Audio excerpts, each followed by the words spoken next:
অথবা যে কোনো কাজে আমাদের ইনস্টল হচ্ছে না, কিন্তু এখন আপনি সেই অ্যাপ্লিকেশনটি আপনি ওই আরেকটি মোবাইলের মধ্যে কিভাবে ট্রান্সফার করবেন, অথবা সেই অ্যাপ্লিকেশনটি আপনি কোনো বিদেশ থাকা বন্ধুকে সেই অ্যাপ্লিকেশনটি পাঠাতে চান, আপনার সেই বন্ধুটি সৌদি থাকুক, দুবাই থাকুক, কুয়েত থাকুক বা যে কোনো কান্ট্রিতে, ইন্ডিয়া থাকুক বা বাংলাদেশে থাকুক, আপনি সেই অ্যাপ্লিকেশনটি কীভাবে খুব সহজে 1 মিনিট আপনার বন্ধুকে পাঠাতে পারবেন, আজকের এই ভিডিওর মাধ্যমে আপনি জানতে পারবেন।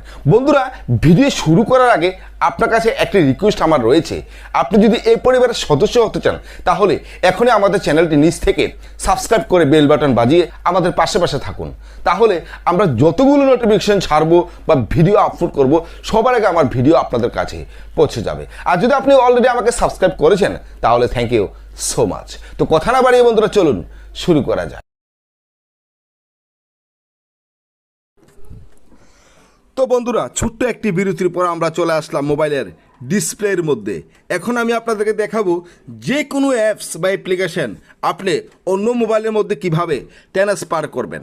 তার জন্য বন্ধুরা আপনারা কী করবেন, ডাইরেক্ট এখানে গুগল প্লে স্টোর আছে, গুগল প্লে স্টোরের মধ্যে চলে যাবেন।